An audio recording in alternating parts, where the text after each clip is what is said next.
Incoterms 2020. If you work in international trade, or if you want to start a business importing or exporting goods, you need to have a deep understanding of Incoterms. This is short for International Trade Terms. They are basically delivery terms used in international trade, so both the buyer and the seller are on the same page when it comes to what obligations they each have in regards to shipping the goods to their final destination. In this tutorial we'll be covering the most recent version, Incoterms 2020, which haven't really changed much from the previous versions. So let's get started. Shipping goods from one country to another includes several processes. First, the goods would be picked up from the supplier's location, and then trucked to a seaport, airport cargo terminal, or a rail terminal, depending on the agreed delivery method. Before being able to leave the country of origin, the goods need to clear customs, then travel by air, sea or land to their destination country, after which they will have to be unloaded, clear customs, and then trucked to their final destination. Incoterms covers exactly who will bear the costs and the risks of each process. There are several Incoterms, but we'll be focusing on the ones that matter and are most commonly used. FOB, CIF, and CFR are some of the most commonly used terms for sea shipping, although many times they are incorrectly used for other modes of transport. But let's start with the simplest term, which is EXWORKS, abbreviated as EXW. This means that the supplier provides no delivery whatsoever, so the buyer is responsible for picking up the goods from the supplier's location and organizing transportation to the final destination. So on a contract or invoice, this term would be written as EXW and the city or location where the goods will be available for pickup. Next there's FOB, one of the terms most commonly used for shipping by sea. FOB stands for free on board, and it basically means that the risk is transferred to the buyer when the goods are loaded on board the vessel at the agreed port of loading. This means the supplier supports all the risks and costs of trucking the goods to the loading port, clearing customs, and all the local port charges associated with loading the goods on the vessel.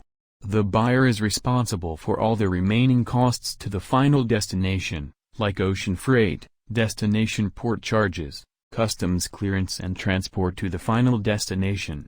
The same as all other Incoterms, this would be written on a contract or invoice as FOB and the port of shipment.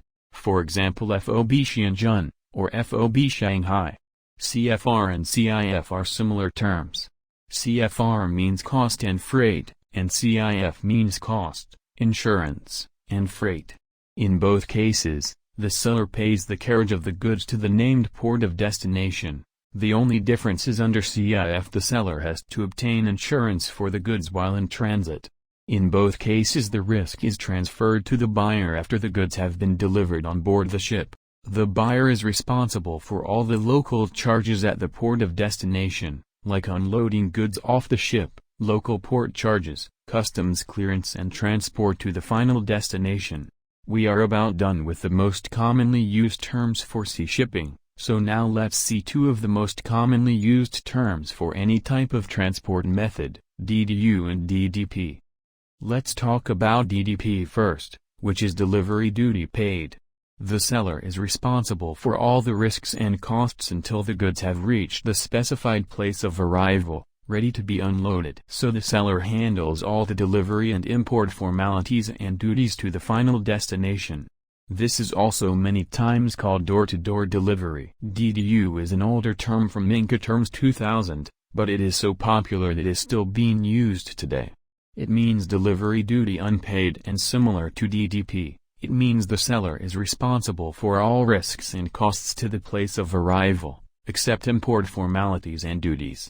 Since a lot of traders still prefer using this older term in trade documents, it's mandatory when using DDU shipping to mention as per Incoterms 2000 in the documents. In Incoterms 2020 the closest term to DDU is DAP, which stands for delivered at place.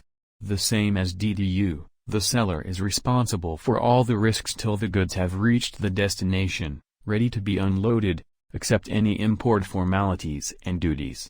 One way or another, delivery terms will affect either product costs or shipping costs, So when negotiating either with customers or suppliers, it is important to know what delivery terms to choose.